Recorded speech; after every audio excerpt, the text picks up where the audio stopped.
Chapter number 9. Women and Caste Reforms. Conditions of women and caste system. Gender and caste discrimination is deep-rooted in the Indian society. For centuries, women have remained subjugated in the male-dominated Indian society. Similarly, caste differentiation is also deeply entrenched in our social system. The fourfold caste division was so rigid that it was believed mixing with people of lower caste led to the loss of caste status. There was a huge difference between the condition of men and women. Men enjoyed greater rights. They were powerful, practiced polygamy, and could remarry when wife died. On the other hand, girls were married off at an early age. Due to this, they lost their childhood, and if her husband died, the rest of her life became a curse. In many parts of India, widows were burnt alive on their husband's funeral pyre. The widows normally lead a restricted life. They were not allowed to participate in weddings and festivals and were considered as a bad omen. What led towards reforms? English education and change. In the 19th century, English education was introduced in India. The introduction of Western ideas of humanism, equality, and individualism marked the beginning of change in Indian society. Indians began to critically question the prevailing attitude towards religion and society. Most of the intellectuals and scholars of the 19th century felt the need for reforms. The introduction of a new form of communication, that is, printed books, newspapers, magazines, leaflets, and pamphlets, allowed a greater number of people to participate in debates on issues related to social change. From the early 19th century, reformers debated the practices and customs prevalent in Indian society. Reformers were people who held the view that it was essential to do away with unjust social practices. The best way to eradicate social evils was to convince the people to change with the changing times. Reformers quoted scriptures to challenge many practices. Thus, they held the view that awareness and Western education would automatically eradicate the evils prevailing in the society. Most reformers were of the view that upliftment of women was essential for the emancipation of society from social evils. Women's reforms, Sati practice and movement against it.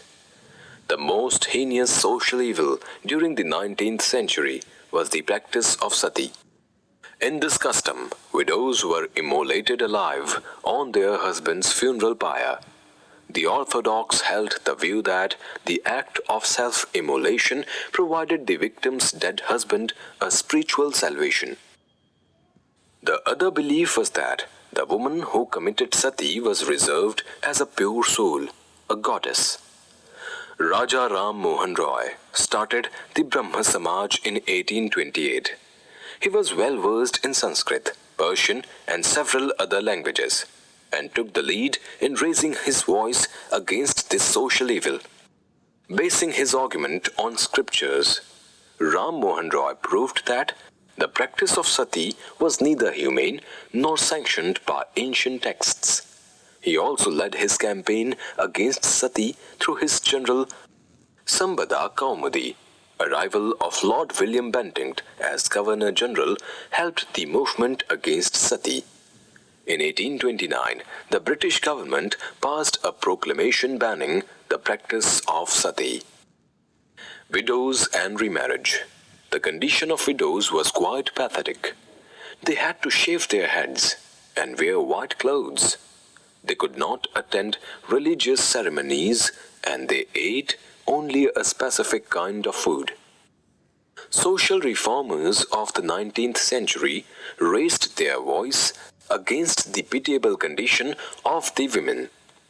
Ishwar Chandra Vidyasagar openly supported the cause of widow remarriage in Bengal. He, through his intensive study of Shastras, proved that widow remarriage was not prohibited by the Shastras. Orthodox Hindus criticized Vidyasagar, but his unrelenting efforts ultimately led to the passing of the Hindu Widows Remarriage Act in 1856. Many other reformers like Dayanand Saraswati, who founded the Arya Samaj, Vivekanand, Justice Ranade, etc., advocated the cause of widow remarriage. In Western India, the reform was propagated by Vishnu Shastri. A widow remarriage association was also started in Bombay in 1866. Professor D.K. Karve founded a widow's home in Pune. Kandukuri Veerasalingam, a leading social reformer from Andhra Pradesh, worked in the direction of widow remarriage and the betterment of condition of the widows. Dada Bhai Nehruji used his newspaper Rast Goftar to propagate widow remarriage and other reforms. Child marriage. The custom of child marriage is a social evil. Brahma Samaj took the lead and started a campaign against child marriage. Several reformers like Raja Ram Mohan Roy, Dayanand Saraswati and Ishwar Chandra Vidyasagar demanded a legislation from the government to end the custom of child marriage in India. In 1872, child marriage was declared illegal. In 1891, the Age of Consent Act was passed. The main person behind the passing of this act was Behramji Malabari. Orthodox Indians and some Indian political leaders protested, as they considered this a deliberate British attempt to interfere with Indian religious and social customs. Sharda Act, also known as Child Marriage Restraint Act, was passed in 1929. According to this act, 18 is the marriageable age for girls and 21 for boys. Women's education. The women in India were denied formal education essential for improving their condition. Among the first to campaign for women's education was Henry Louis Vivian Dorizio. His followers, Derosians, started the Young Bengal movement to fight against social evils.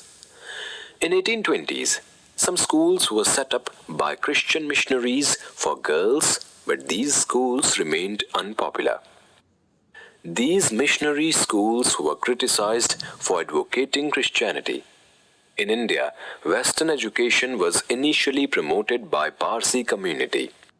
Dada Bhai Nehruji made a lot of effort to promote education among women in his community. Among the Muslim community, Sayyid Ahmad Khan raised his voice in favor of women's education and removal of parda, that is confinement. He was also against easy divorce and polygamy without a valid reason. The most pioneering and important landmark in girls' education was the founding of Bethune School in Calcutta by J.E.D. Bethune. After the untimely death of J.E.D. Bethune, the work was carried on by Ishwar Chandra Vidyasagar. His greatest contribution was 35 girls' schools in Bengal that he set up between 1857 and 1858 with his own money. In Maharashtra, Savitri Bai Phule was the first woman teacher.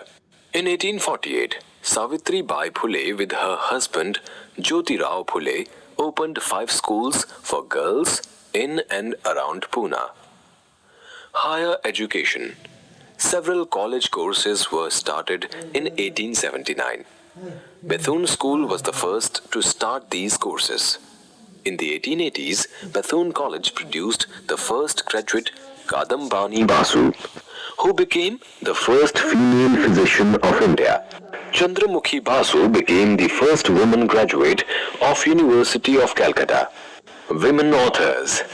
Another notable development was women taking lead in promoting education and awareness among women. Ras Sundari Devi, a homemaker, wrote Amar Jeevan, an autobiography in Bengali. Similarly, Tarabai Shinde, a woman educated at home, wrote a book Stri Purush Tulna. Begum Rokeya Shakhawat Hussain, also educated in Bengali and English, wrote Sultana's Dream and condemned restrictions imposed on women. Pandita Ramabai was the first woman to read the Vedas. After reading the Vedas, she challenged the orthodox people of the society. She wrote a book on Hindu widows, high caste Hindu widows. She highlighted the problems faced by the widows in India and also founded a widows' home in Pune. Caste reforms. Condition of the